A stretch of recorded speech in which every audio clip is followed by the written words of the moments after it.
Hey, what's up, you guys? Bring another action figure review to you. And this is a figure that I definitely wanted to pick up. I definitely need more characters added on to my Superman universe. So, this was a definite pickup for me.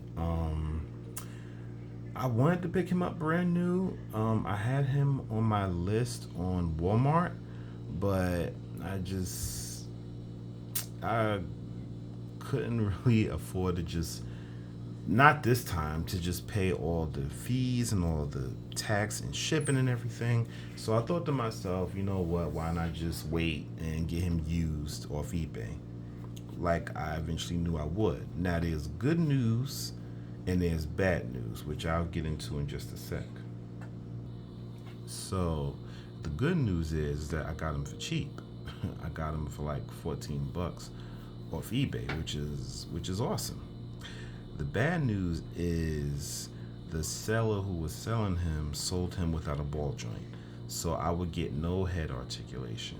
Like, I'll show you guys right now. Let me just jump right into it. So, the only way I got his head on here is that I attached this little uh, glued tape. It's tape, but it's a certain kind of material that's like real sticky. It kind of works like sticky tack, but just a little bit different. So I would be getting no head articulation because, like I said, the seller who sold it to me sold them to me without a ball joint. Now I don't know what the seller wanted with the ball joint, and why he took the ball joint off this figure and sold it. I don't know. Well, actually, I'm a customizer, so I probably have a couple of ideas of what he probably wanted with the ball joint. So, but that's the way I'm stuck with him for right now. I'll get him a ball joint probably from eBay later. But so anyway, yeah. So that's what's going on. So let's get into the figure. So the head sculpt of John Henry Irons. This is Steel, John Henry Irons, which he's an awesome character. My first introductory to him was in Superman animated series. I only know a little bit about Steel in the comic books. I don't really know his comic book origins that well. I mainly know his origins from Superman animated series. From what I remember, he was an employee at LexCorp. I think he worked for Lex Luthor, and he's he's not really a science guy, but he is pretty intelligent, John Henry Irons. And he built some pretty impressive things for Lex Corp, I assume. But him and Lex had a disagreement.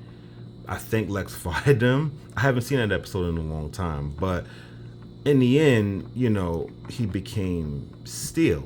The greatest invention that he ever built was this, and he became a longtime partner of Superman, and basically a part of the Superman family. So this is a really cool design. This is a really, this is really good. This is a really good figure. I think McFarlane did good. I think the sculpting is pretty good. Um, I think what they added. The only thing that kind of throws me off is these little blue pla- blue paint splotches here and there throughout the figure. You could see some in his face, if you could see that. Um, some throughout his body. Some of it looks okay, a little bit there. It's like little rant. Look, there's one right there. It's random little blue paint splotches throughout his armor. I mean, I guess there's some there in his crotch, which is a weird area to put it. There's some over there, some in his leg. And there's little blue splotches going throughout, which his accessory, which is his weapon. And my thing is incredibly warped. I need to put some heat to it or something. And there's a little more blue splotching throughout his weapon here, a little bit up top there. Throughout the arms, you do have his red cape, the nice wrinkles, detail, and everything. It's really nice. This is a really nice looking figure. All his armored details got a little more of that blue splotch that I was talking about. It's just really random. It's really weird. I do like the little dents and scratches within his S, to let you know that, he's been fighting, he's been battling with Superman. I mean, not fighting Superman, but fighting alongside him. He's been in some battles and stuff. A little more blue splotch in there. It's really random, these little blue paint splotches. The execution is poor. I mean, I get what they're going for, and I appreciate it to some degree, but it's so random and just it's poorly executed, and I'm not completely feeling it. I'm not really completely feeling all these blue splotches that's going on throughout here. But the armor looks really good. In some parts, the blue paint looks good. I think it looks the best on the hammer. They probably should have just left it there, and maybe a little bit on his hands, and maybe a little bit on his shoulder pads like they did here. That doesn't look too bad. And maybe a little on the boots, probably, which I don't really see much on the boots. I don't think. But the armor looks really good. There's not a lot of paint on here. There's a decent amount of sculpt. The belt is nicely sculpted as well. You see the little pouches and things on his belt. It's really nice. It does follow through the back. Is there some blue paint on his back? Not that I can see. I guess that was a smart choice. Saves money too. Maybe that's another thing with the blue splotching. It's probably a money issue, but these toy companies need to stop the nonsense, because they know that they make a lot of money, and they talking about they trying to cut costs and all this nonsense. I don't believe it. I don't buy it for a second. I mean, I don't work there, but I just find it hard to believe that these toy companies. I mean, maybe when McFarlane first started out, maybe, but he's been in the game for a while now. He's been producing these DC figures that all his figures sell out mostly. So I just find a hard time believing that. I do see some more blue paint in his boots. It's really nice. His muscle definition and detail is really good. I do like that. I do like his armored boots. It looks really good. It looks really good. And he looks how Steel should look.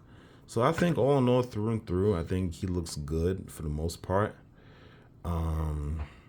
So I will set Steel off here. Well, first I'm going to take his weapon out of his hand so we can take a look at that. I'm going to set Steel back there for a minute. And we're going to take a look at his hammer here. And the hammer looks good. You see some nice dents and scratches in there. His hammer looks good. His hammer looks battle worn too, as it should. That does make sense. And you see the little blue splotching going throughout the length of the hammer, which doesn't look bad either. This does not look bad. It's decent. It's nice. It's nice. So, for the most part, it still looks pretty good. So I put the weapon back in Steel's hand. So we'll get into articulation, I guess about right now. So like I said, I can't do no head articulation because my figure did not come with a ball joint. So I'll go to the arms. His arms can go out. But, I mean, you guys know how McFarlane figures go. So even though I don't have any head articulation, it's pretty much, if I had to guess, it's pretty much the norm. It's pretty much the standard with McFarlane head articulation. You know what you get in with the pivoting, with the attitude, the rotation, all of that. It's not going to be anything different. Anyway, so let's move right along. Arms can go out about that much. Arms can rotate all the way around. 360 rotation, upper bicep swivel, doubly jointed elbows, full wrist and hinge rotation. He does have pivoting in his waist and the diaphragm. He can crunch all the way back about that much. He can crunch forward hardly at all. He does have great range and articulation in the abdomen and the upper ball area. He also does have full 360 rotation in that waist as well. Not in the lower waist though, but in the upper diaphragm. Legs can split out about that much. He can, I'm trying to get him to kick forward. How about this leg? He can kick forward slightly, about that much. He does have a slight thigh cut in the upper thigh. He does have doubly jointed knees. He doesn't have any boot rotation. He does have a foot hinge that goes up and hardly any down. He does have ankle pivot very tightly on mine. He does have ankle pivot. I guess this still is toe articulation. Yeah, it's a little more, it almost feels like two separate pieces, but it's not. But yes, he does get the, usual hinge in his foot. So that's about it for articulation with Mr. Steele here. That's pretty much what you're going to get. And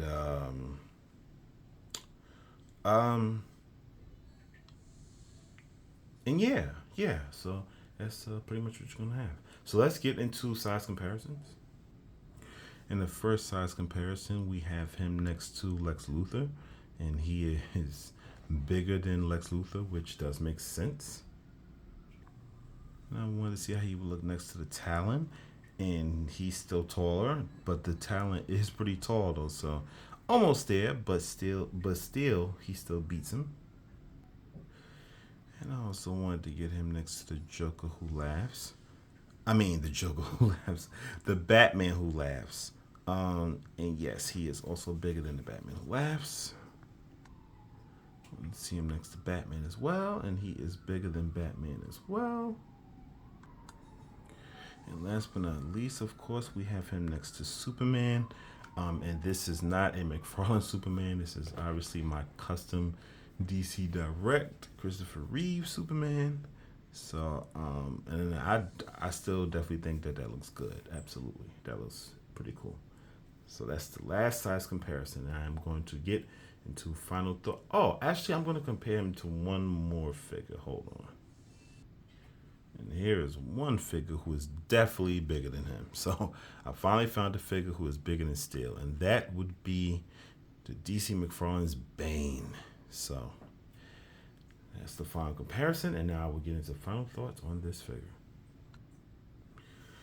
All right, so my final thoughts on this figure. He's a solid figure. I think the blue splotches is just weird and random and executed poorly. There's not much paint on him, but I guess I can't really complain about that because he looks as accurate as he should be as the character that he is. I think it's a pretty good figure. I think it's a solid figure, and I do think it's worth a pickup. I don't know if he's a figure that will turn rare eventually. I don't know. Maybe not.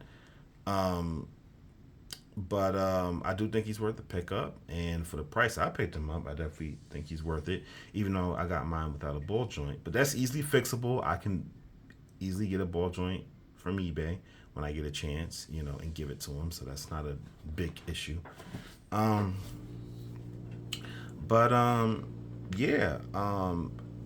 For the paint that's there, I think it's solid, except for the blue splotching. I think the detail on him is pretty good. I like his face sculpt. I like his head sculpt. It's really good. His hammer accessory is good. It's just really warpy, especially mine. So I'm assuming when you get him in the box and he comes out of the box that this thing is going to be incredibly warped. So you guys just have to prepare for that. you know, besides those negatives, I think it's a solid figure. And I'm happy to finally have Steel in my Superman collection. Um, I need a new Supergirl. I need Superboy. There's still characters in the. I need Connor Kent. Yeah, there's still characters in the Superman family that I need. I need Crypto. You know, so I mean, yeah, there is characters that I definitely need. But I'm going to give this figure an 8 out of 10. He gets a solid 8 out of 10. Um, I think McFarlane did good for what they were going for, and I do think this figure is worth the pickup. So if you guys are interested, then you should pick this figure up. He's on Walmart. I think he's still on Amazon. A couple other sites you can pick him up if you're interested. So that has been my review of the McFarlane DC Steel. And until next time, see ya.